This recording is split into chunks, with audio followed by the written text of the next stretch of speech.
has numbers published in terms of That's right. guidelines of how That's right. to move. So 7.5 is just a rough guideline. You can look it up for every single species if you got like wood database. You can look at both the, you know, the plain thorn and the root thorn numbers. Yeah, and he's exactly right. But those are the 7.5 or 8%. And so the important thing there isn't really the number, it's the ratio. Okay, so the thickness there is half. So if you switch to quarter sawn, it expands and contracts on the width half as much as it would have if you put the plain sawn longer there. Today with the computers, what he's really talking about, so I got some books from Forest Products and it lists it all. Today you just look it up and just ask on the computer what it is. What is the expansion contraction rate of plain sawn red oak or plain sawn white oak or something like that. I didn't touch on some of the things, so we've heard of quarter sawn white oak. And the reason they quarter saw the white oak is that the metalloidal rays will expose themselves in the quarter sawn state, so that's done for appearance. It'll help you with expansion and contraction, but it's really done for appearance more than anything else. We don't have it here. If you go a little further south, sycamore. Have you cut in? Are you familiar with sycamore? So sycamore has these little ray flecks in there. So the little pieces that they show up in quarter sawn, they really are not very visible in plain sawn. So some of that stuff is things to consider as well. Anything else you want to help on sawn wood? You've done a great job. Yeah. So it's just really to help you think about it. So now you have a source for some sawing as well. So now let's talk a little bit about defects in lumber. So I didn't talk about, so you get this moisture to deal with. Okay, so today they have some product, and I really don't remember the name of it. You can probably help me with that. So when you cut the tree down, you may seal the ends of the log, because these little soda straws line up with the log, and the moisture comes out of the wood. I always heard 10 times faster out of the end grain than it comes out of the. I looked it up on the computer today, and they said 100 times. So I'm not sure. I'm not sure I believe 100, but the point is that the end grain, it'll come out of the end much quicker. So when you're looking at your wood, here's a piece of walnut, okay, and this little crack here is called an end check, okay, and the reason that is there is because it's close to the end. So you can buy some sealer now, so you can put the sealer on the end of it. Anchor seal is the most popular one. Which one? Anchor seal. Anchor seal. Yeah, that's a beeswax-based product. Yeah. And all you're trying to do is slow down that evaporation out of the end grain. And just leftover lasers, paint works great too. Yeah. Structures. So, yeah, the other stuff is probably, I don't know. I think I paid $30 or something for a quart of it. Yeah. If you buy the 5-gallon thing, it's about $30 a gallon. About 30 a gallon. Yeah. And what's it called? I'm sorry, Anchor seal. Okay, and that's what you're trying to slow down. You're trying to slow down this end checking. And that's all because this material shrunk much more in this direction than it did in this direction. Yeah, it makes a huge difference, but something like walnut has no way of shaking at all. Yeah. And you just put it on in the log and that's it. Right when you cut the tree down. Pardon me? As soon as possible after cutting down the tree. Yeah. Yeah, actually, when he's talking about that, It's hours. I think you get like 2 hours after you cut the log down that you want to get the anchor seal on. Anything you do to help slow down that moisture evaporation will help. Okay. So when you look at your lumber, you've got to trim this back somewhere probably somewhere in here to get rid of that in checking. And then you start looking at the board, and I got something going on here. And I don't know, can you guys see this? Pitch pop. So you just gotta be a little quiet on that right now. I was about to say, that's the... So, you see what I circled? And what do we have going on there? It's called pith.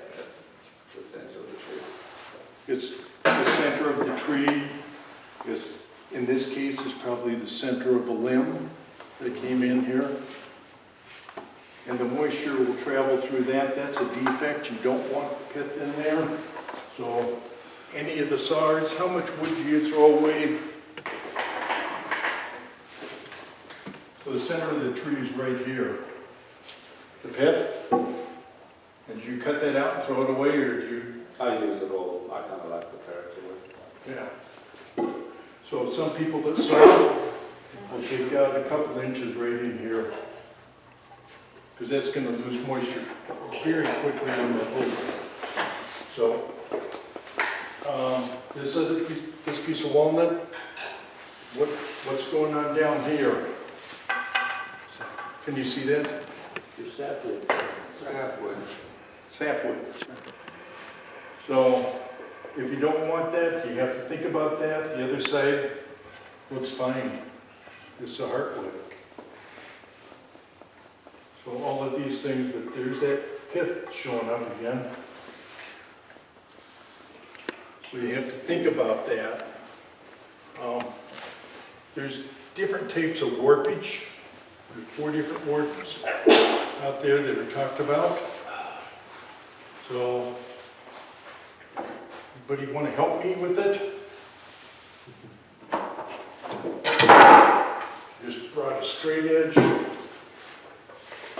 So this edge looks straight, doesn't it? It probably was when it was cut. That's my point. That's my point. It was straight when it was cut. And right now, so this is crook. Okay, so bow and crook are the same thing, just in different orientations. So what do I have to do to get rid of that? Cut it off? Sure, I can put a straight edge along there.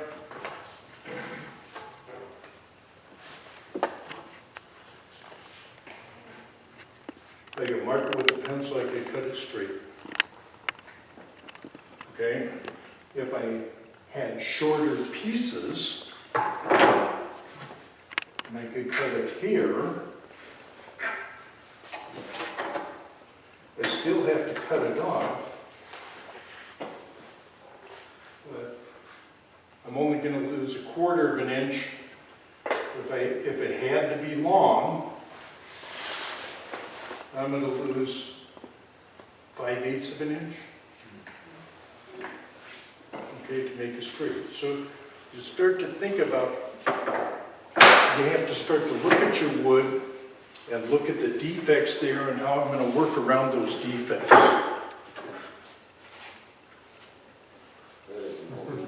Huh?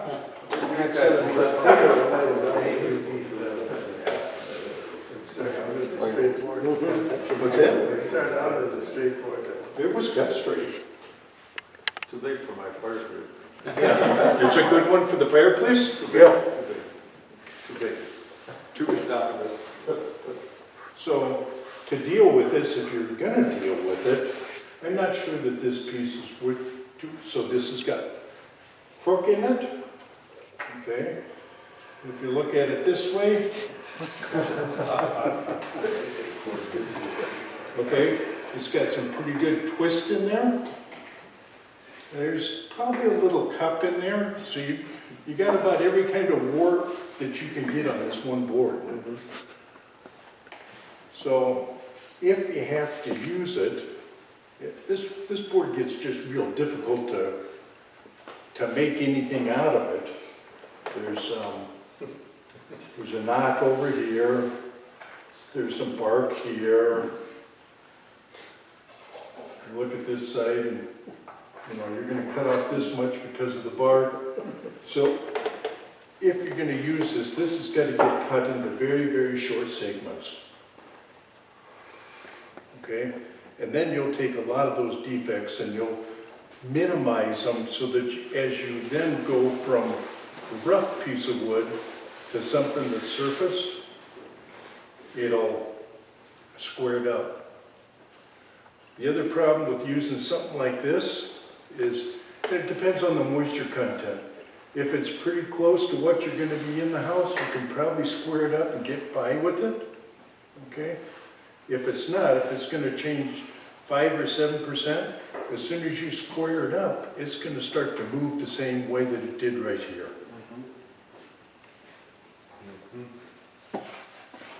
So I don't think anybody would probably buy this piece. I would. You could turn that middle third into veneer. Looks like a nice grain.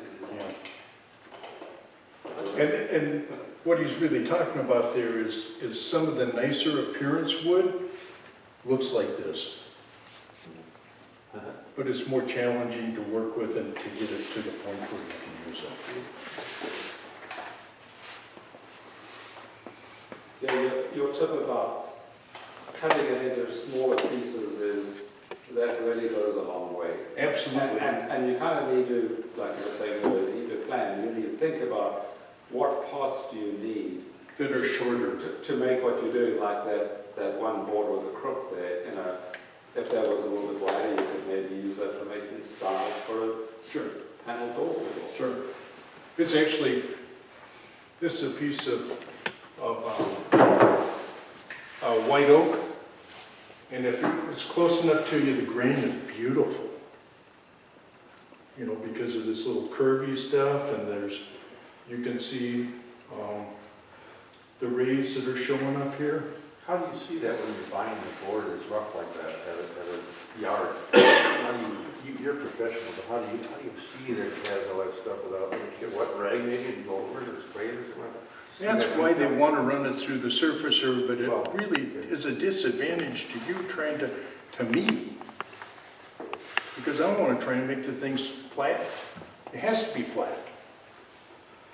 I can see a little bit of the. But yeah, What? you start to see it. Yeah. So you gotta move, yeah, there we go. See the little lines that are coming across here? Yeah, it's right here. Yeah. One here, one here, one here. Those are all things that you'll start to see. Is this, I can't see the grain. Not too bad for straightness. Well, no, I'm looking at the grain, and I can't read the grain. Both ends. I can't read the grain.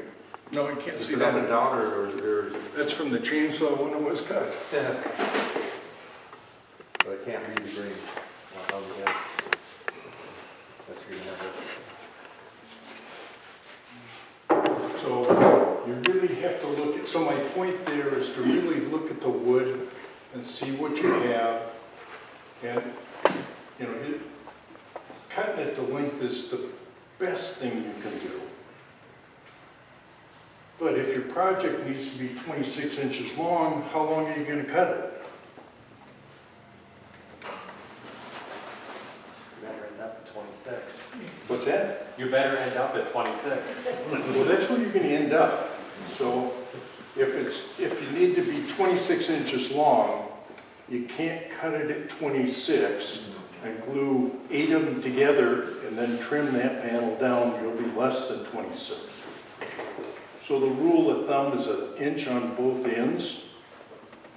It really depends on what you're going to do with it. Some wood that I bin, I'll add 3 inches to each end on length, because the ends won't bend the same as the middle.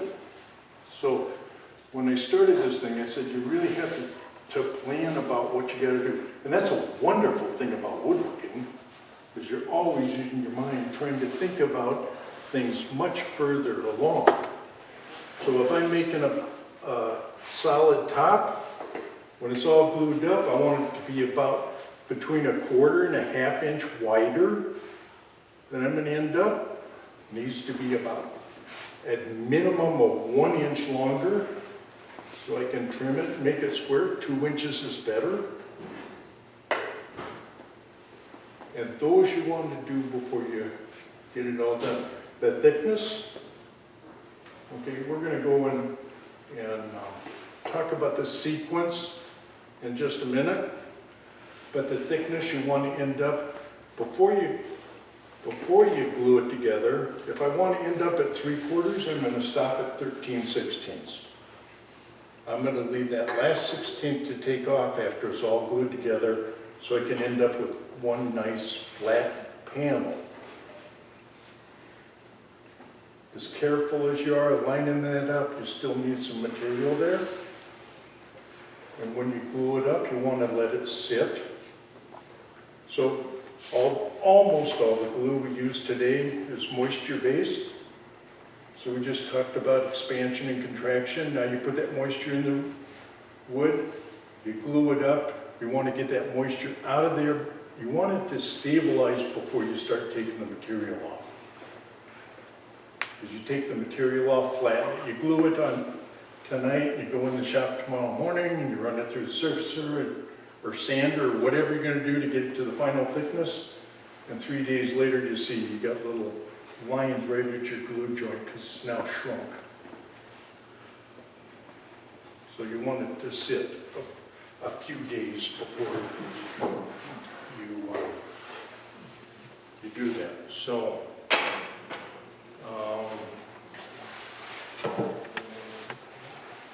here's a piece of cedar, and maybe I'll play with the cedar on the surfacer. So here I've got the side of the log on both sides. It's kind of one of the disadvantages. The advantage of the bandsaw mills, they don't take much material out. So the blades are a little over a 1/16 inch thick that you lose. So the curve is about an 8. About an 8. So if it was a circle saw, it'd be a 1/4 inch curve. So you're saving that much material that you'll make it up. And they end up, a lot of pieces will look like that, okay? But they don't square off a side, give you a side.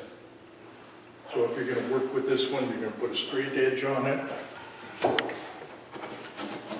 You're going to decide where your piece is at.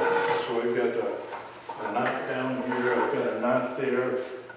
So I want to cut it off there, I want to cut it off here. So I've got 25 inches left. Can I use that? You asked your question. Let's say you end up with yes, then you're gonna get some line. And I'd probably do this one first. I'd probably cut this. What machine do I want to cut this on? Bandsaw. I can't hear you. Bandsaw. Bandsaw. You really want to go to bandsaw on this one. Okay, get that relatively straight. You really don't care. It doesn't have to be perfect at that point. Okay, from there you're going to go on to a jointer, and you're going to joint this face, one face, this face or this face. Don't matter. After you joint the face, then you're going to go on to the surfacer, and you're going to make it parallel. You're going to take it to your thickness. So if I wanted to end up at 3/4, I'm not sure where this is at.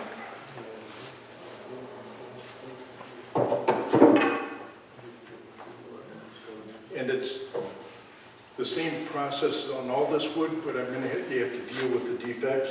So this is right at 1 inch. So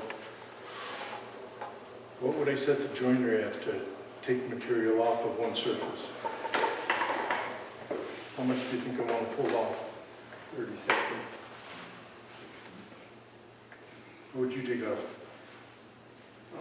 64th to 32nd. Depends on the wood you're cutting too.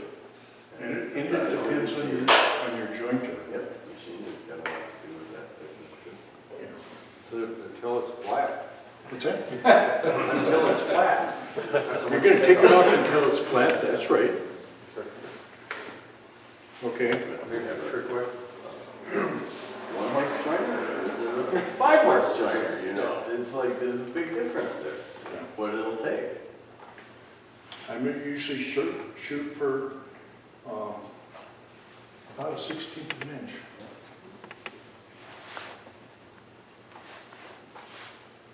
So,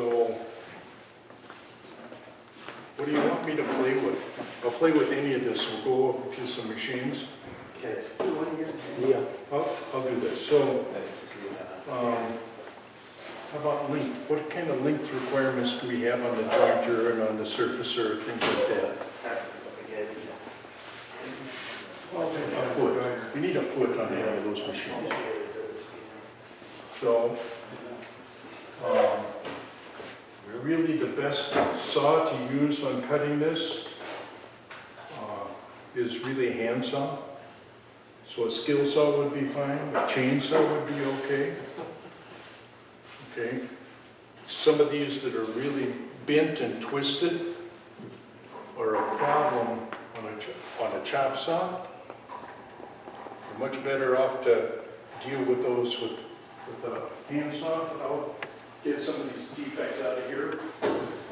Make just a little noise. As long as I'm back up against the fence, it should be good.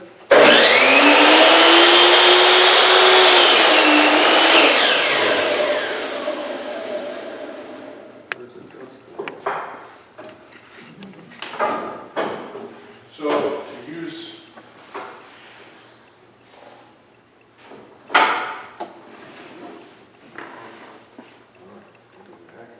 and I'm just going to get rid of the knots.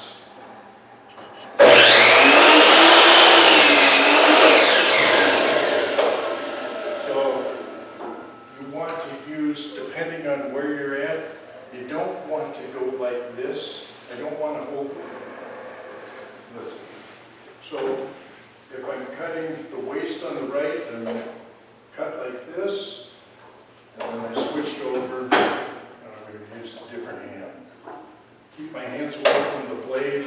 I want to be away from the blade at least 6 inches there. I'll go to the bandsaw and rip this off. Okay. And then we'll go to the joint. Straight, okay? But I just got rid of some wood so that when I go onto the jointer, it'll be wide enough that there won't be a problem on the jointer.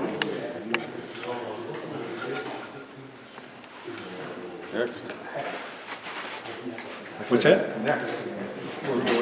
We're going to go over the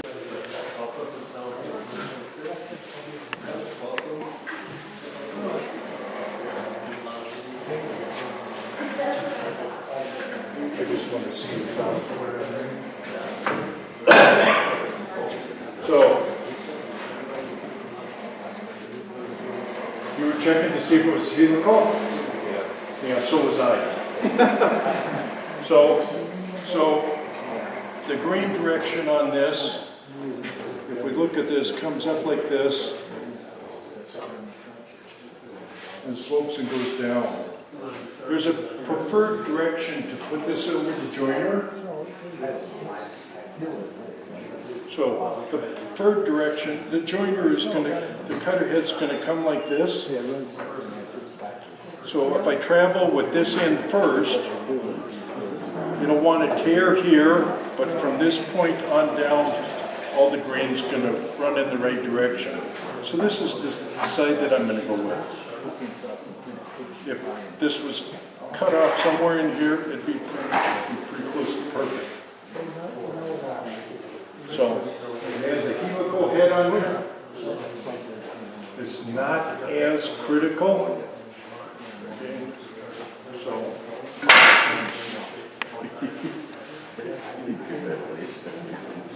What I'm going to look for, so this actually fits. There. Can you see the little bit of twist in it? So there doesn't appear to be any twist on this side. So really what it is there's some bow in it. You want your bow to be down, much stabler. So the issue is, and many times when this goes over, it'll catch on the very first time that you run it through, because you're taking that material off and you go a little further and it ducks down. Okay, you want to grab a push pad or a push block or something. Okay, the advantage of this one is you've got something at the end. So your very first time that it's going through, you don't want to move your hand position. You really want that to be in one spot, so especially if it has some twist. So this side is twisted, so if I push down here and hold that up, but then I move over here and I push down here, it's changed that orientation. So you really want to look at that.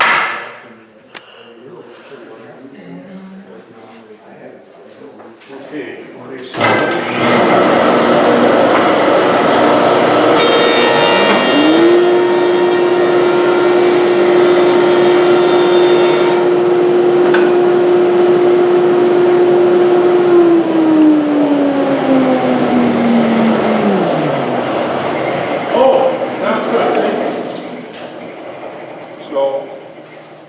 that's what it came up with. I could hear it and I could see that. So I want to run it one more time.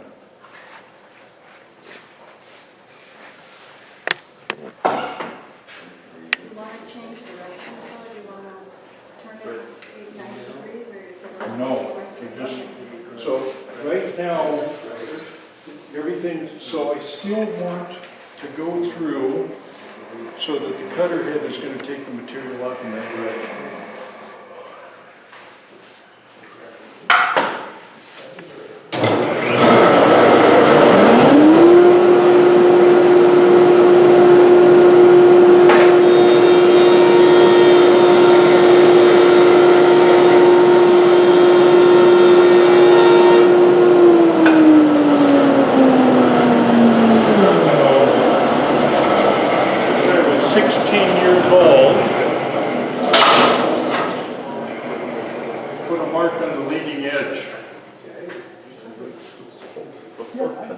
So that tells me how this thing goes through this machine and the surfacer.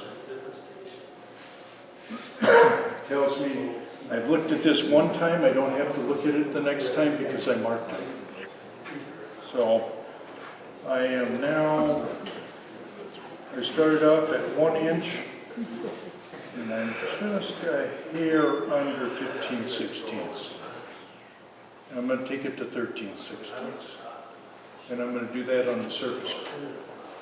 So you're going to joint that bandsaw edge then? What's that? The bandsaw edge, are you going to joint that now? I could do it one of two ways. I could do it right now or I could do it afterwards. And it really doesn't matter. So if I do it now, okay, then it's going to go there. Then I can do that now.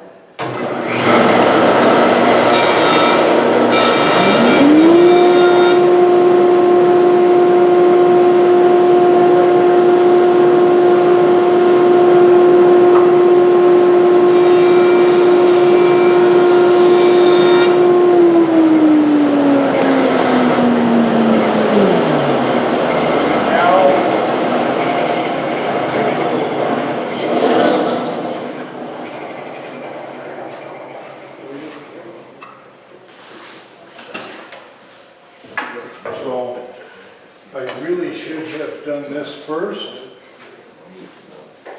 a square, and it is square. But you really shouldn't assume anything. So I now know that this is a right angle here. I don't know what this angle is here, but as soon as I cut it parallel, it'll also be a right angle.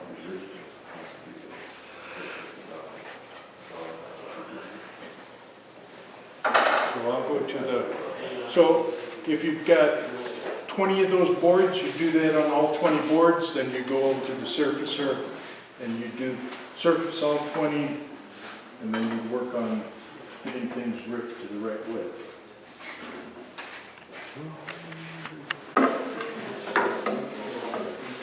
Set for class. Hey Mike? What? Does this mean anything? Not anymore. Not anymore? Take that off.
Consider all those things that you cut the width.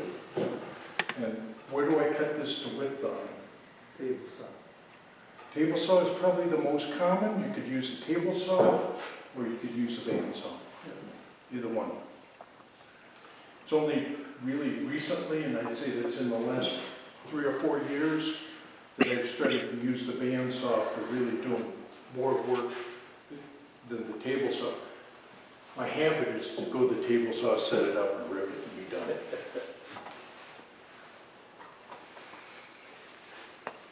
And you do that on all your wood. So if you've got something that you got to get 24 inches, you're going to put it together, you're going to look at the grain, you're going to say, oh, I got a little sapwood here. So is that the good side? Where am I going to cut it off? I'm going to cut it off over here.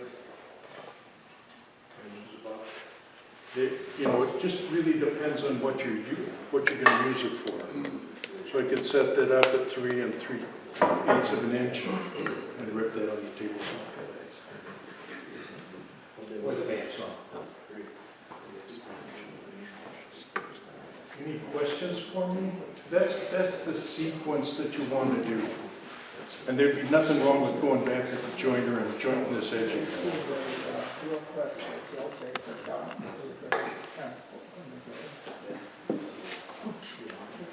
And you can do it with that that really warped piece, much more challenging. You're gonna take things off in little tiny steps on that. And you probably wouldn't end up with that long of a piece. I would probably start with about 14 or 16 inches there. You need to know your equipment. Okay, do you have any snapes from your surfacer? Allow for those, right? Huh? You gotta allow for those If you got snapes in there, you gotta allow for it. You gotta just think about all that stuff. Okay, that's really what I wanted to try and cover. I'm looking for any questions you might have. But really,